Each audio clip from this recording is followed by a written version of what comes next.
lecture, we have reviewed the general trends, history, and we had some overview about the cellular mobile communications. We talked about the first generation, which was analog generation. We talked about second generation, digital. We talked a little bit about the third generations, two main trends, CDMA and WCDMA. And before even that, we went far back in history and we talked about Marconi and the first portable mobile communication systems that was not cellular. They just put one base station in the whole city. And in your assignment, you will have more information also about the 4G and 5G and how the evolution happened between them.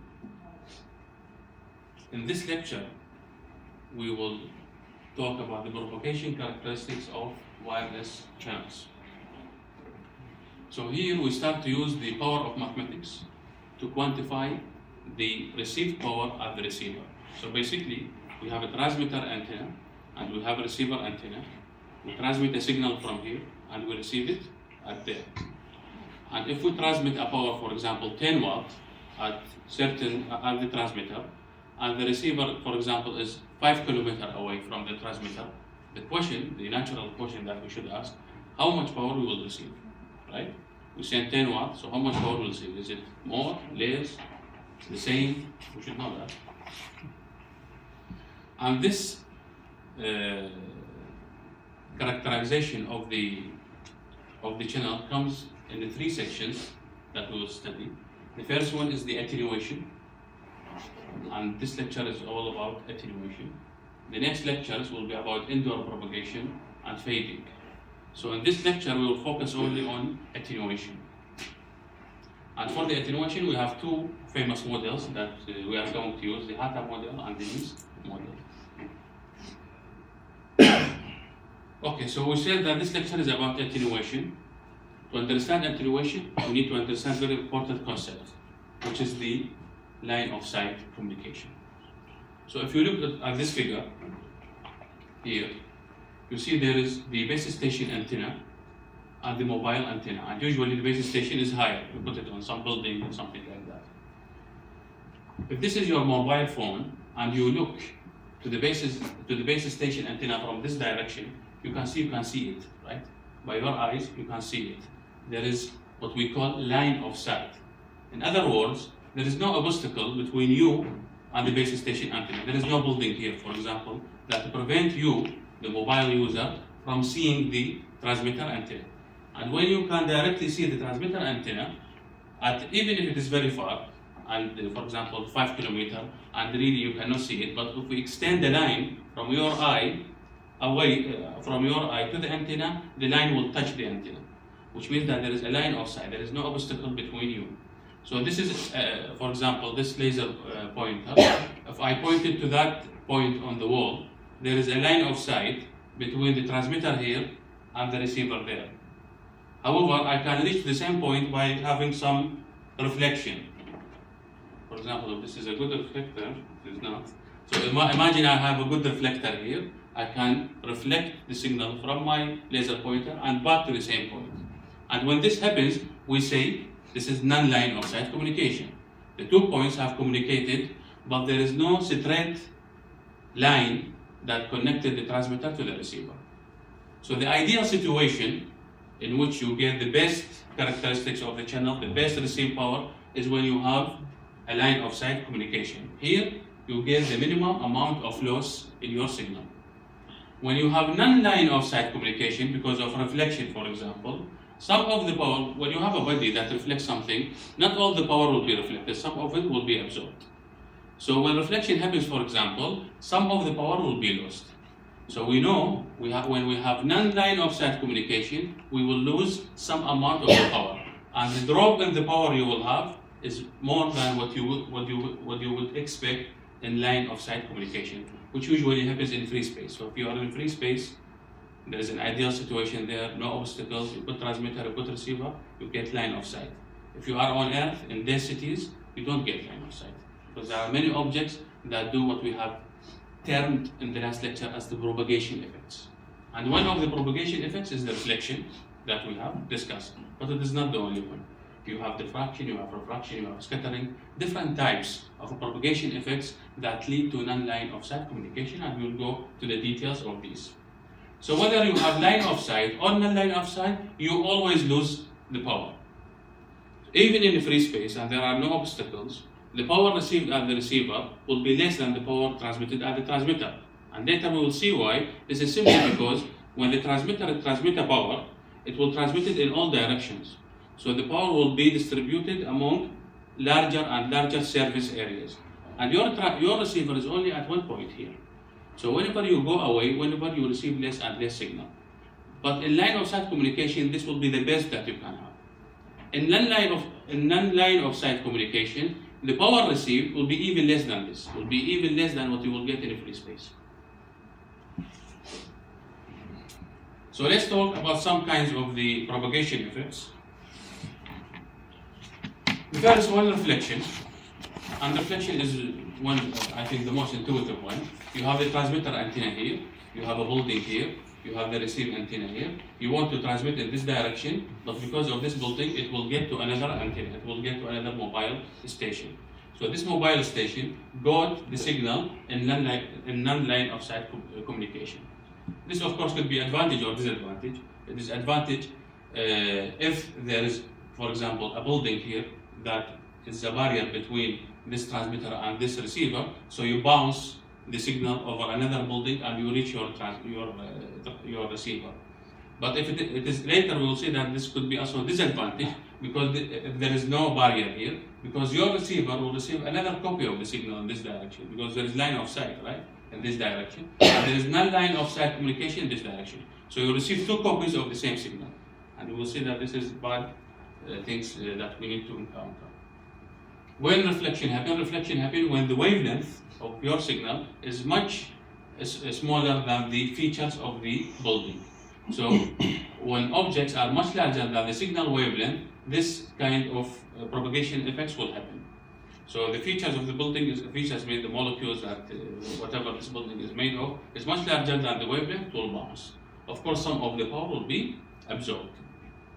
The other propagation effect is diffraction. So you have the same building, but this building have sharp edges here.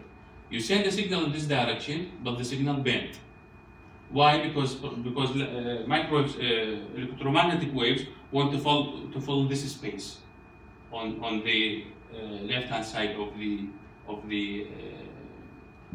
edge of the building. So what happens here is that you send the signal in this direction, it go to an edge and it bent, and when it bent, means it's spreaded. When it's spreaded, again, the power has been distributed over larger area, and you will get more attenuation than what you would expect in a free space. The other type of propagation effect is scattering. So here the object absorbs the signal and then re-emit it in all directions. So rather than going in one direction, it will go in all the different directions that you don't intend to send to. So for example, you want to send in this direction, because there is an obstacle here. I've noticed that this occurs when the surface has many objects with size smaller than the wavelength, and even if it's the same as the wavelength. So now this is the opposite of the situation. These objects, the features here, are very small compared to this to our wavelength. And what happens? It will absorb it and then scatter it in all directions. So again, the example of this pointer sends in one direction, but when it hit the wall, all of you can see that point, right? And if you look at this point from all angles, you can see it. And this is a proof that is what down on here is scattering, because you could not see it until the photons reach your eye.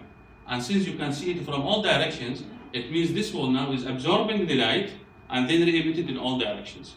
And that's scattering.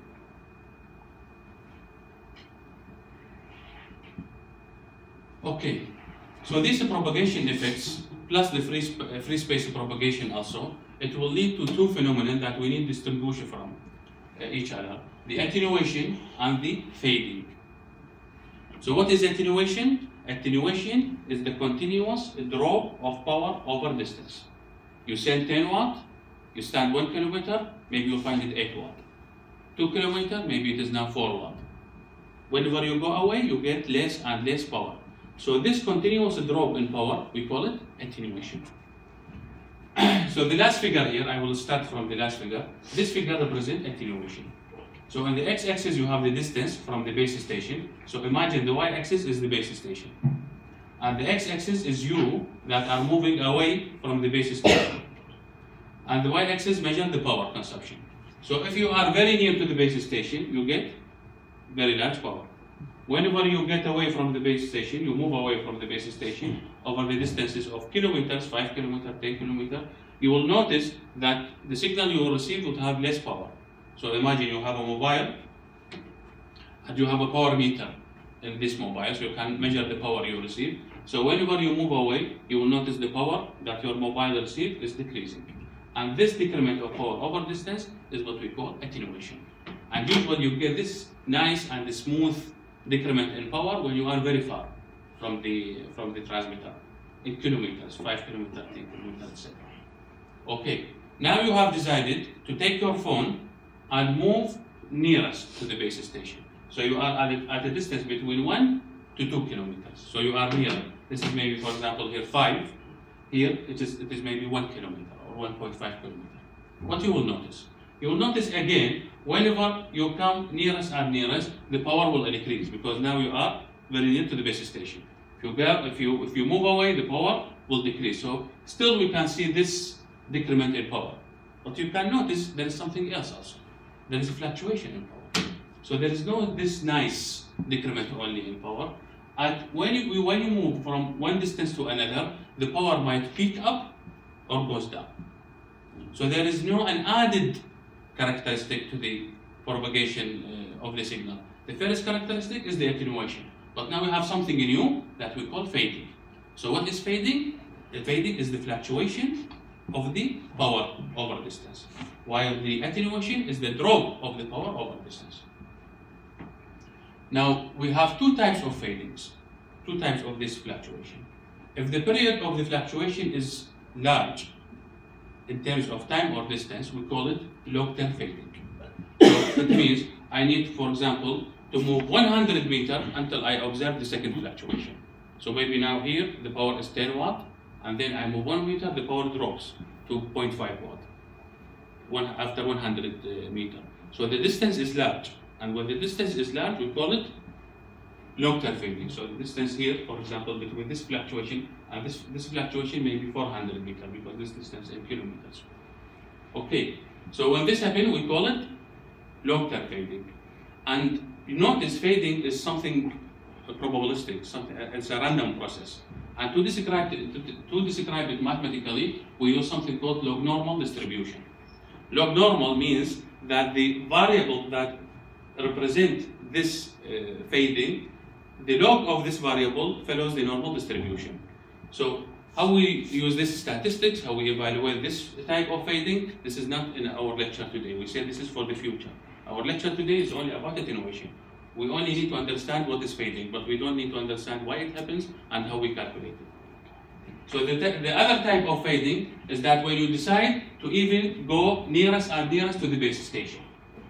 So now in this case, you are very near to the base station, a distance of meters. And what do you notice? You don't notice again the drop in power. The power almost stays the same because you are very near, and the signal did not expand enough so that you witness a drop in power. So the average power will be almost constant, but again you will notice these fluctuations.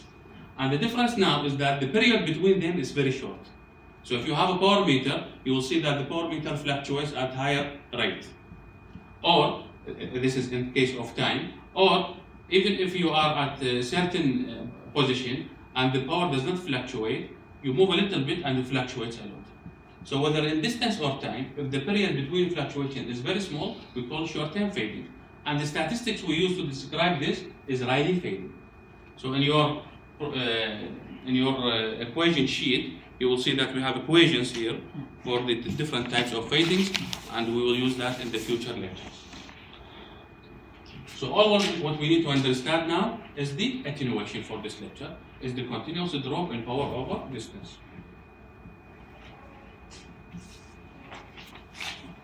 This basically explains what I have just said.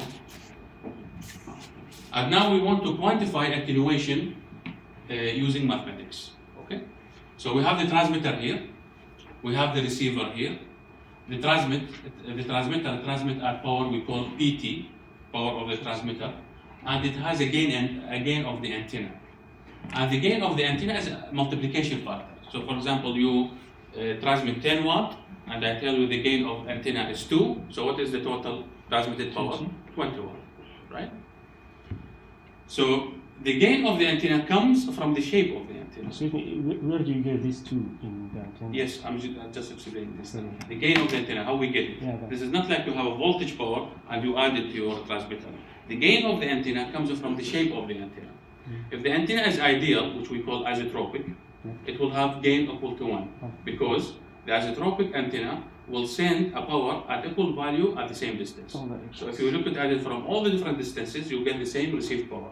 If you transmit 1 watt and you are 1 meter and you observe you are receiving only 0.5 watt, if you keep the same 1 meter and look at all these directions, you get only 0.5 watt. And that's isotropic antennas have gain equal to 1.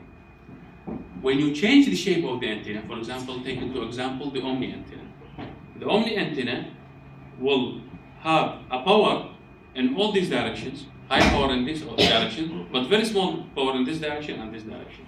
So what happens in the Omni antenna? Basically, mathematically, you have an isotropic antenna, but you pitch it from up and down. So now you decrease the power from up and down. So imagine that power like a balloon, and you press from up and down. So much of the volume of the balloon will go to the sides. So if somebody is sitting here and watching the power coming from the Omni antenna, he will witness more power. Because basically, you are pushing the power from up and down and distribute it to the sides. And this increase, this illusion of an increase in power over a certain direction, we call it the gain of the antenna.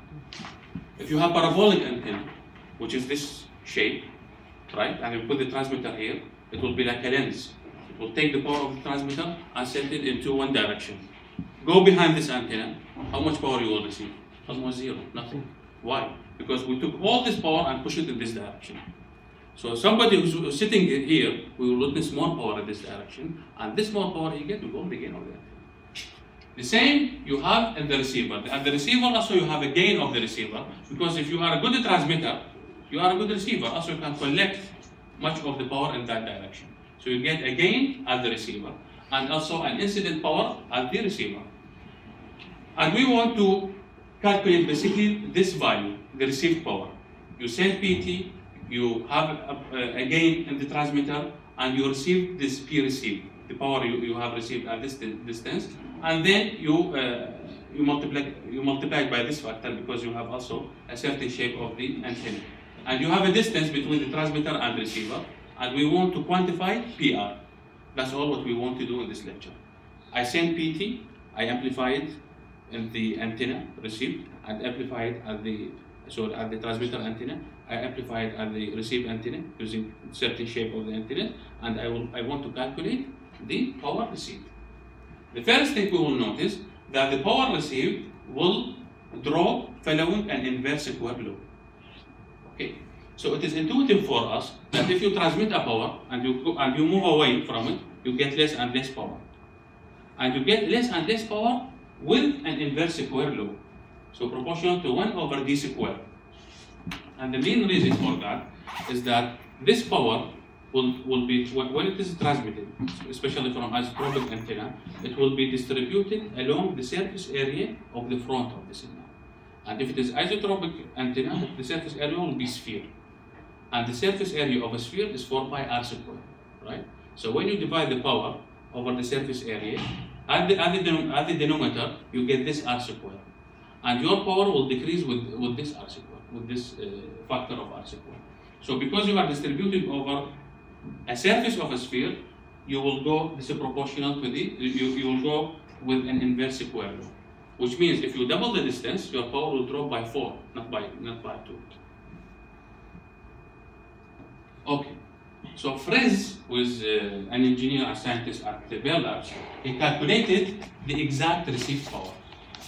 He tells us that if you tell me how much power you are transmitting, what is the gain of the received antenna, what is the gain of the transmitting antenna, what is the wavelength you use for your signal, because you should choose a certain wavelength, and what is the distance, and the losses in the receiver, because there is no an ideal receiver, you always lose something. So you get, for example, 1 milliwatt received, but because of the feeder, for example, between the antenna and the duplexer, you get losses. And we quantify it in this number. Should be larger or equal 1. So if L equal 1, it means there is no losses. So Friis tells us that if I know this information, I can calculate directly the received power. And actually you can derive this equation, it's very easy to derive, but maybe I will do this in the next lecture, in the tutorial.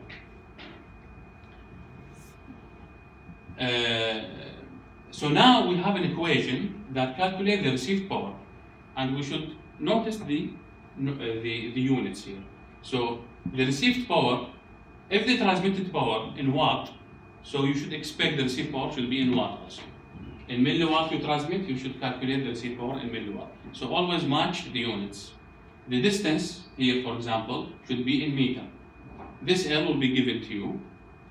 The wavelength, if the distance in meter, the wavelength should be also in meter, because here meter square divided by meter square, so you get the units out.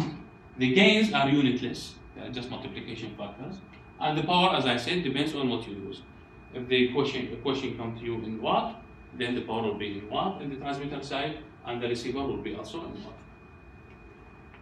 The multiplication of the power transmitted by the gain of the transmitter, we call it AIRP, equivalent isotropic radiated power. Remember, the word isotropic refers to an antenna that is radiating power in all directions the same. So this is just a term we use for the multiplication of PT and GT. Okay.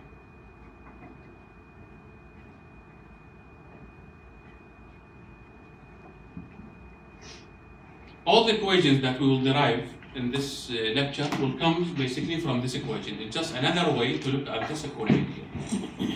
So for example, we have something we call free space loss.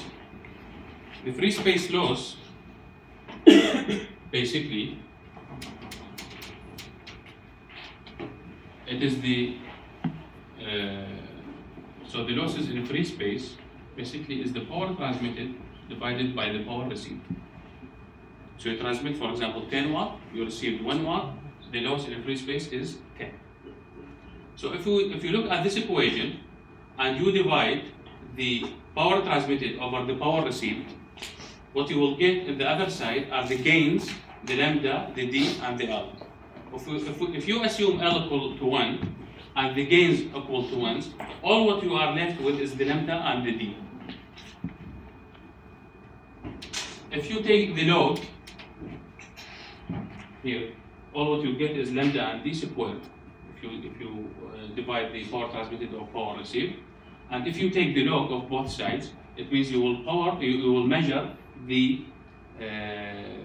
loss in the unit of dB. So you take the log and you multiply by 10. Okay, so maybe this is not very clear now. Let's derive this equation. Okay. So the power transmitted over the power received. If we divide power received over power transmitted, we get the gains lambda over d square multiplied by 4 pi square. So this will be basically, if we assume the gains are 1 and losses are 1, what will this be? This will be 4 pi d over lambda all squared, right? Take the log of this part and then multiply by 10. So 10 log PT over PR will equal to 10 log this factor here. And we know from, hopefully we remember that log xy equal log x plus log y, and log x over y equal log x minus log y, and log x to the power n equal to n log x, right? Basic log functions. So we have now log x to the power n, so n will go here, and this will be 20, right? Multiplied by 4 pi d over lambda. And this equal So over lambda. I will flip this, so it will be to the power of -1, and the minus will come here. So it will be -20 log lambda over 4 pi d, which is this equation here. So why we multiply by, why we take the log and multiply by 10? Because we want to measure things in dB, in different units than the watts. This equation gives you the power in watt. If I tell you to calculate the power in dB, then it's better to use this equation. And there are basically two things we need to know.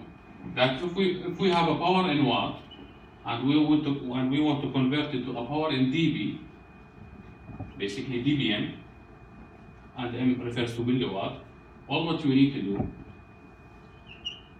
is to take 10 log the power in watt divided by 1 milliwatt. Divided by 1 milliwatt just means that you multiply the power in watt by 1000. So for example, let's say I have 1 milliwatt, okay? 1 milliwatt divided by 1 milliwatt is 1. The log of 1 is 0. And now we understand that 0 dBm is 1 milliwatt. If you have, for example, 1 watt, 1 watt multiplied by 1000 is 1000. And the log of 1000, this to the base of 10, is a 3. 3 multiplied by 10 is 30. So now we understand that 30 dBm is 1 watt. How about minus 30 dBm? It's actually 1 microwatt. So 10 to minus 6 divided by 10 to minus 3 is 10 to minus 3. The log of 10 to minus 3 is minus 3. Minus 3 multiplied by 10 is minus 30. Why we do this? Because we want small numbers when we report our power. So imagine the power is 9.65 multiplied by 10 to power minus 19 watt. This is a very ugly number to report. And in data sheets, you always find it written in dBm. And if you have something in dBm, the ratios will be in dB.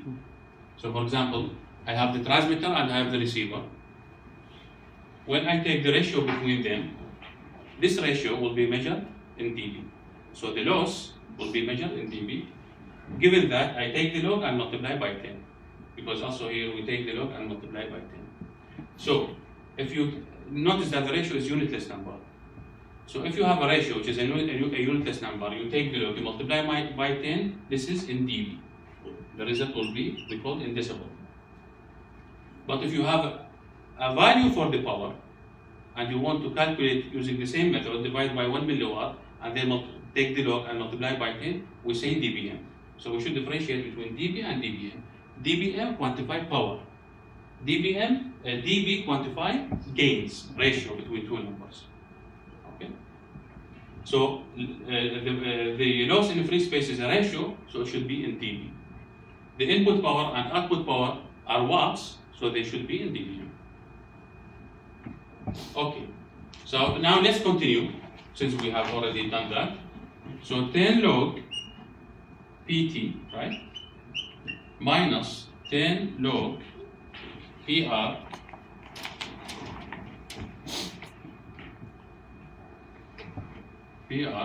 equal to this number minus 20 log this, and we call this number is the loss in free space.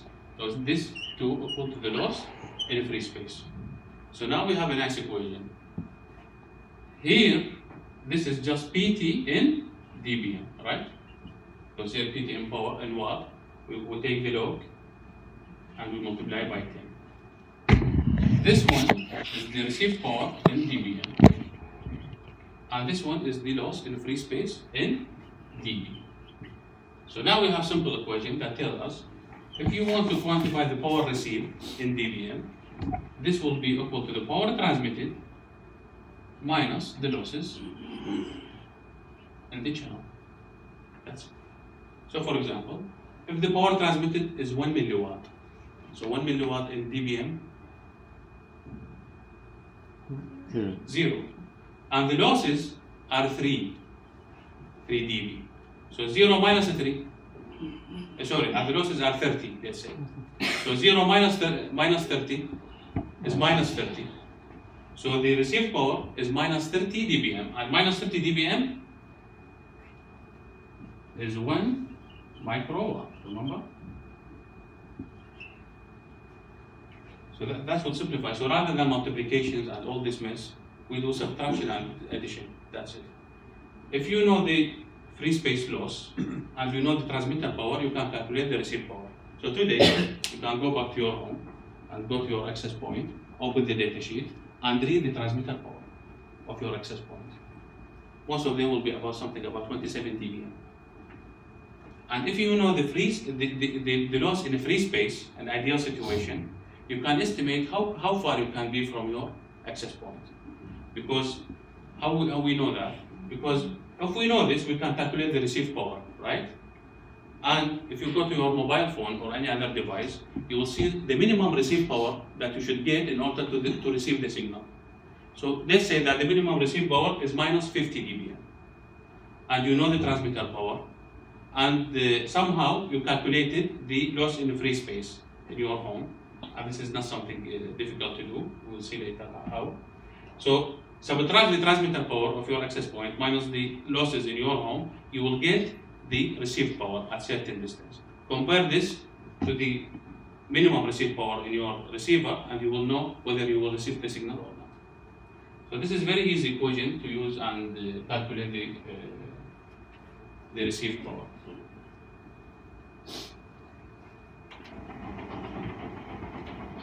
Sometimes I don't give you the wavelength, I give you the frequency, and you need to change the frequency into the wavelength. And we know the relationship between the frequency and wavelength. We multiply the frequency by the wavelength, we get the speed of light. So the speed of light divided by the frequency will give you the wavelength. Okay? So make sure again about the units. This division here, if this distance in meter, so the wavelength should be in meter. Okay? And you calculate this way the free space loss. Okay, so there is another way to do this again. So using the same equation, which is this one, we can derive this equation. And basically it tells you that if you know the received power at a certain distance, you can estimate the received power at any other distance. As simple as that. So if I tell you that the received distance at 100 meter is 1 watt, so what is the received distance at 1 kilometer? 1 watt multiplied by 100 meter divided 1 over 1000 all squared, and you get the received power at the 1 kilometer. So this is even simpler equation to use. If I tell you a reference distance, a power at a reference distance, then that's it. Just I need to give you the new distance I want you to calculate the power at, and you get the received power at that distance. Again, this equation measure the received power in watt or in milliwatt. We can do it in dBm by taking the 10 log of both sides. So 10 log PR is the power received in dBm. 10 log power received at the reference is the power received at the reference distance in dBm, which is this equation here. 10 log this factor is what? 2 will be multiplied by 10, so it will be 20 log d reference over d, which is this one. So this one is the dBm version of this one. If you want to use, if you like multiplications, use this one. If you like subtraction and addition, use this one. Sometimes I give you the information and I ask you to calculate the received power in dBm, for example, at the reference distance. As you like. You can calculate it using this equation. You get your number in watts, then you convert it to dBm. Or you can use this equation directly. You decide. So let's take an example.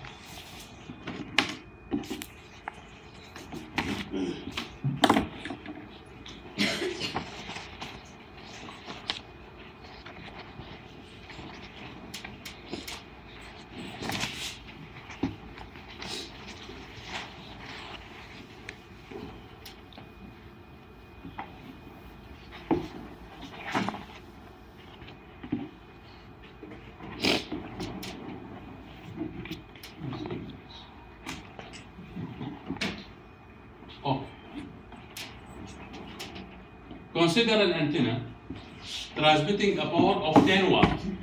So this is the transmitter antenna. What is 10 watt in dBm? And what? Minus 50. Oh, 10 watt should be positive in dBm. Minus in dBm means you have fraction. So always have this intuition. When you have big number in dBm, like 50 dBm, it means the power is very high. Minus 50 dBm, maybe this is less intuitive. Power in minus 50 dBm means that the power in watt is fractions, maybe 0.0, because these fractions go as 10 to minus something. So this is impossible to be minus 10 watt. And we have the equation how to calculate it. We said that we take the 10 watt divided by 1 milliwatt. In other words, 10 multiplied by 1000. So 10 multiplied by 1000 is 10 to the power 4, right? It's 10,000. The log of 10 to the power 4 is 4 multiplied by 10, 40. So 10 watt at the transmitter, it means we have 40 dBm. The frequency is 900 megahertz. So now I gave you the frequency, while in our equations we need the wavelength. So now we need to convert this frequency to wavelength. Calculate the received power at distance of 2 kilometers. So I gave you D, and I ask you now, if I transmitted 10 watt, how much power you will receive at 2 kilometers?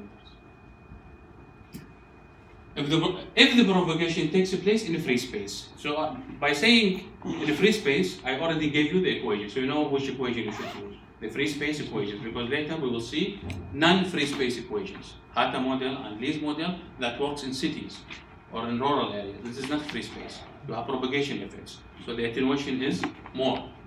But in a free space, everything goes normal. The power just distributed over larger and larger surface area and follows the inverse law, the square inverse law. Then you can know, you know which equations you use. You have basically 4 equations: the original first equation, the dBm version of this equation, the equation that calculates at difference at reference distance, and the dBm of that equation. All of them calculated from first equation. If you know first equation, that will be enough. Estimate the path loss. So let's see if we can, with this given information, we can solve the problems. Okay, so what is the power received according to first equation? The power received is the power transmitted, gain of the transmitter, gain of the receiver, lambda square, 4 pi square is 16 pi square, right? And d square, L. Notice in this example, we don't know the gain of the transmitter, we don't know the gain of the receiver, and we don't know the losses. It's not given to you. And when something is not given to you, you take the default values. So what is the default value for the gain at the transmitter? 1. Isotropic.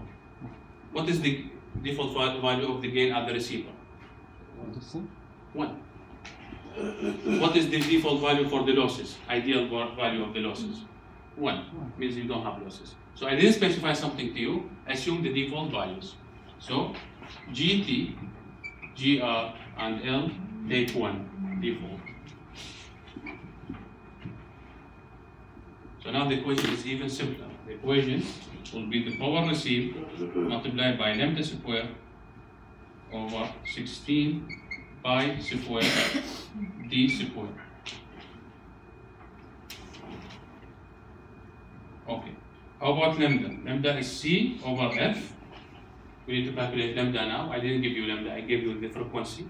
And the frequency and the speed of light is 3 multiplied by 10 to 8 meter per second.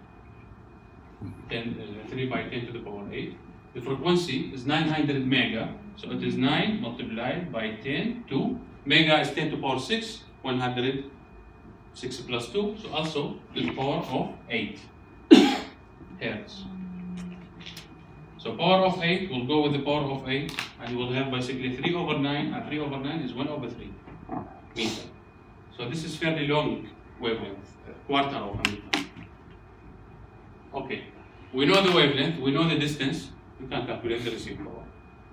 So now the received power will equal to, this is the transmitted power, will equal to the transmitted power, which is 10 watt, multiplied by the lambda square, which is 1 over 3 square, 16 pi square, and the distance square. Notice that the wavelength calculated in meter, the distance will be in meter. 2 kilometer means 2000 meter square. And hopefully, if you do the math, you get 1.76 multiplied 10 to minus 9. If you take the log of this number, this is the received power, L1. If you take the log of this number and you multiply it by 10, okay?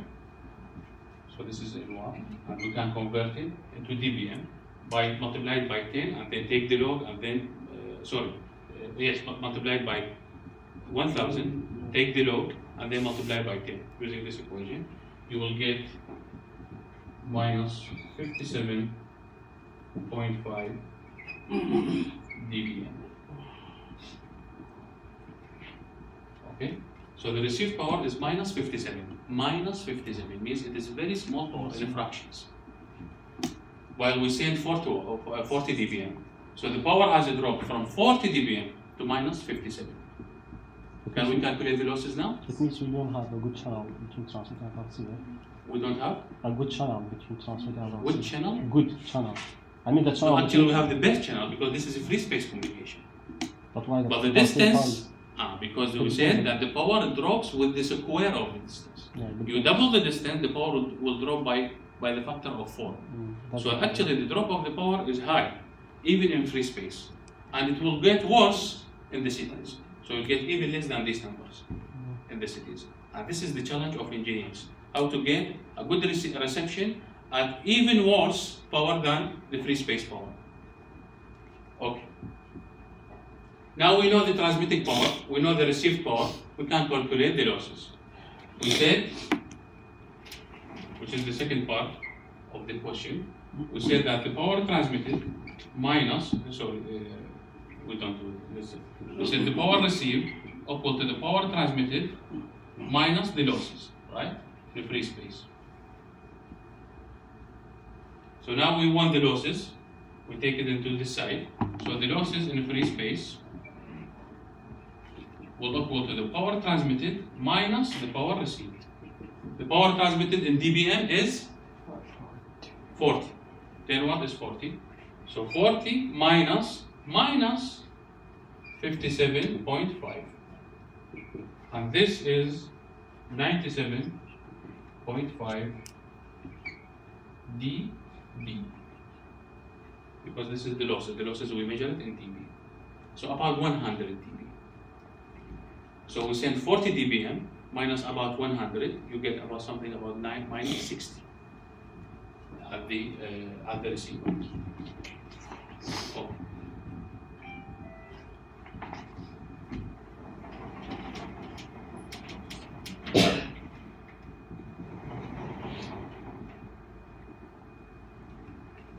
Okay, the second part want us to use the second version of the equation using the reference distance to get the same numbers. So if a reference distance is 100 meter, and the 100 meter is the standard, the default value for the reference distance. So if you have a question and I didn't tell you the reference distance, you take it 100 meter. This is the default value. Is used in assessing the transmitter performance. Evaluate the power received at 100 meter, which is the power received at the reference distance, and the power at 2 kilometer. So he wants us now to use this equation. We want to calculate the power at 100 meter and then calculate the power at 2 kilometers. If we know the power at 100 meter, we just multiply it by the 100 meter divided by 2 kilometers squared and we'll get the received power. And it should be the same received power that we have just calculated because this is simply solving the same equation but using different equation. So we'll get the same numbers. So again, did you finish this? This part.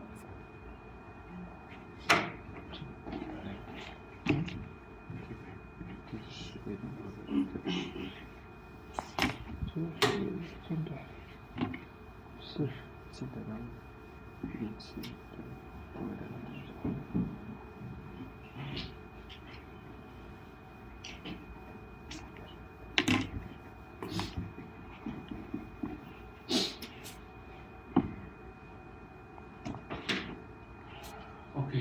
so let's go back to our question.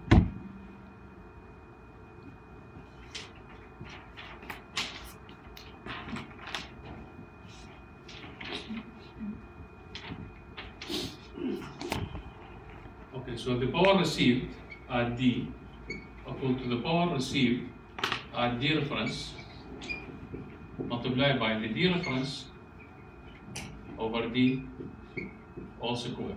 So now all what we need is to calculate this, to calculate the power received at the reference distance. And basically we use the same Friis equation. The power received will equal at reference distance, so at D reference, which is 100 meter. Again, it is the power transmitted, which is 10 watt, multiplied by the gains, they are 1, and then multiplied by the lambda square, which we have already calculated, 1 over 3 square, over 16 pi square. And now only the distance in meters difference, so it is 100 meter square. And if you do this, you get about 0.7 multiplied by 10 to minus 6 watt. So 0.7 microwatt you get. This is at 100 meter. And now we know this number, so we are set to calculate this at 2 kilometer. This is the power reference at 100 meter, which is this number, multiplied by 100 meter divided by 2000 meter at all squared. So now we can calculate this as the power received, which is so this will equal to 0.7 multiplied 10 to minus 6, which is this power received multiplied by 100 divided by 2000 whole square.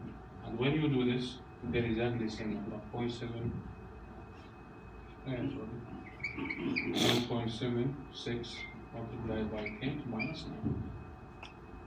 Wow. And this is the same as minus 57.5 dBm. So using different equation, we reach to the same result. This is exactly a Friis equation, but written as the difference, as with respect to the reference distance. So all what we need to calculate is the power and the reference distance. Again, we use Friis equation. We have the power, we have the lambda, and we need just the reference distance. We calculated the power here. And then we multiply it back again by the reference distance, which is 100 meter divided by 1000 meter all squared.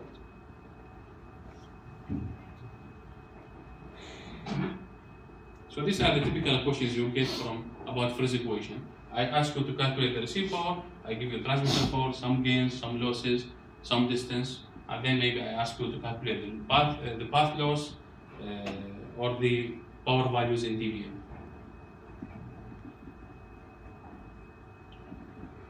Okay, so we have said that in a free space, which is an ideal situation, the power will drop following an inverse square law.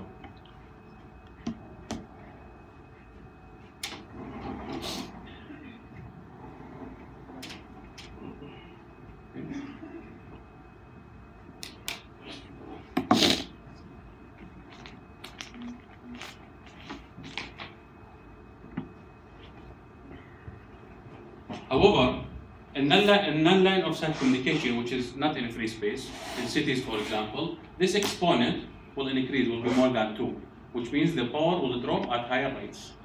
And all the work of engineers is to estimate this number, V, in cities. So if I tell you in a large city, small city, metropolitan, suburban, rural areas, what is V? If you are in a rural area, V will be very near to number 2. Whenever you move to cities, why near to number 2? Because rural area almost no buildings, and it will be like a free space. And in free space, we know V equal 2. It will follow inverse square law. If you move to cities, the drop in the power will be higher, meaning that the power will be proportional to an exponent that is more than 2, so that it drops at higher rate. So whenever you go to urban cities, V will increase.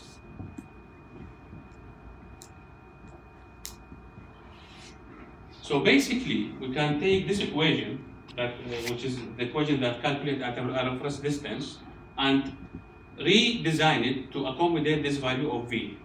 This equation, we have seen it before, and it was the same equation, but here was number 20. Why number 20? Because this was squared, and the square multiplied the change is 20. But now it is not squared, it is V generalized, so we just write 10V, right? So if you take the reference distance, for example, 100 meter, and you use this free space propagation, because now you are very near, and calculate this and estimate this value, and then this will be like 100 reference distance, and then you make the graph to graph this equation, where the x-axis is the distance, and the y-axis is the received signal, and then you take different values of V. Basically, you will get this graph.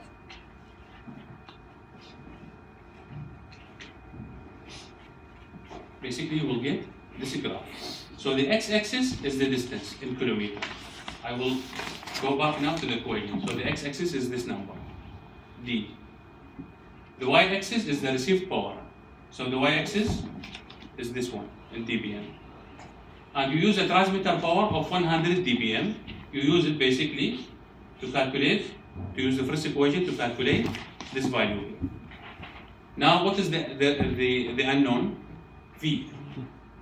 What is the minimum value of V? 2. So then you take, what is the minimum value of V is 2. You take V equal 2 and you draw the equation over different distances. And this is what we expect, right? This is the base station. You move away from the base station, you drop in power. What if you increase the value of V? You drop in power but at higher rate. So if you are at 40 kilometers away from the base station, in an urban city where the V is very large, you get much less power compared to the free space. So even in free space, we will have less power compared to the situation when you are very near to the base station. The power will always drop, but it will drop even further in cities, because in cities V is larger. So maybe in some urban city is a 3.5, and the power will drop at higher rate. Why in cities we have a drop of power at higher rate? Because of the propagation effects, because of non-line of sight communication. For example, diffraction, as we have said, it will increase the surface area of the signal.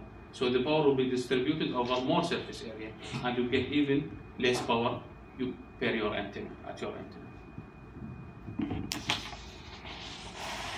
So let's look at some example of this free space, non-line of sight, not free space, non-line of sight communication. Usually you put your antenna over high building, you have a car here. Does the car have line of sight? No, it cannot, because this building will prevent the signal to at least will attenuate it to a very high value. But we have an edge here. The signal comes from this way. Because of the edge, it will be diffracted. Diffracted means it will be bent at different angles. So this front here will be bent at this angle. This front here will be bent at this angle. And it happens that the car is sitting here. So you get the signal 2 times. One through this path and one through reflection. And when you get the signal, 2 copies of the signal, and they are the same frequency, they will interfere.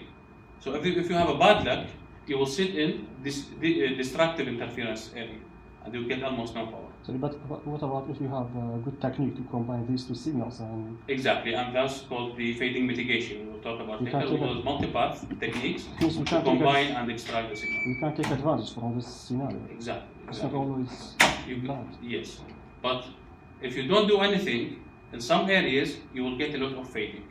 Plus, because of diffraction, you already get very small power. Even if you are in an area where you have constructive interference, the constructive interference is between 2 signals that already faded, already attenuated. So in all cases, you get less power at this current. More examples of multipath propagation or the different propagation effects. You have the antenna here, you have the received antenna here, you have a building here. If you transmit a signal, some of the signal will be scattered over the building. You have line of sight communication also, and you have a reflected signal. So you got 3 copies of the signal, and this will lead to even more losses, because in this, for example, in this scattering, not all this part of the beam have been received. Some other part have been sent to any other different directions. Reflection, some of it will be absorbed by the reflecting body, and also you have a little bit of line of sight communication. So this combined will lead to many effects. First, it will lead to attenuation, because the signal has been lost over these propagation effects, and it will lead to what we call multi-path propagation, and this will lead to fading, and fading is not part of this lecture, so we'll discuss it at other lectures. We care only about the attenuation happens because of these different paths. This is the more general case. Some of the signal will be scattered over some object here, some part of the atmosphere, and some part will be diffracted, another part will be reflected, and maybe refracted. If you have very hot surface and a cold surface above it, you get some kind of mirage effect. All this will lead to that the power received here will not be the line of sight. So there is no line of sight between these two, and the power received will be less than what you would expect in free space. In free space, where you have line of sight, you get even more power. So scientists started to find a way to calculate V, because if we know V, then that's it. We calculated everything, right? So now they want to help us, hopefully, to calculate V. And to calculate V, we need to know the losses in this path. So we don't care about the transmitter power or the receive power. We care about the losses, the term that we calculate in dB. Because if we know this, given the transmitter power, I can calculate the receive power. So all these models calculate the losses in path, the losses in the non-line of sight path. The first one who started this is Okumura in Japan, especially in Tokyo at the late of 60s. So what he done, he put 200 meter transmitter and a 3 meter receiver, and he went around the city. So he did measurements over the receive power at different areas. And also there are other people with him that are physicists, and they know about wave propagations. So they combined these models, and he came up with the graphical results. And if you use these graphical results at your city, which is different than Tokyo, then you need to do some modification in these graphs to estimate the receive power, because the experiment is happened in Tokyo. If we want to use this same result of this experiment here in Leeds, for example, the terrain of Leeds is different. For example, maybe we use different antenna heights. Maybe the transmission frequencies we will assume is different. Maybe Leeds is less urban than Tokyo, less dense of cities. So we need to take into this account.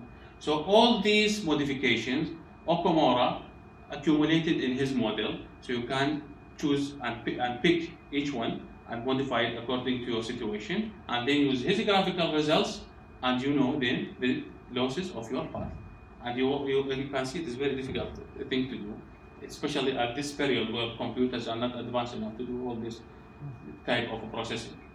Then Hatta came, and Hatta made our life easier by providing us one equation. So by providing us one equation, we can using this equation, we can actually calculate the loss of the path in the cities. If I tell you this is large city, small city, urban, rural, you can just modify one factor in this equation and you get the results. Okay, so we stop here, we take 10 minutes rest, and we continue.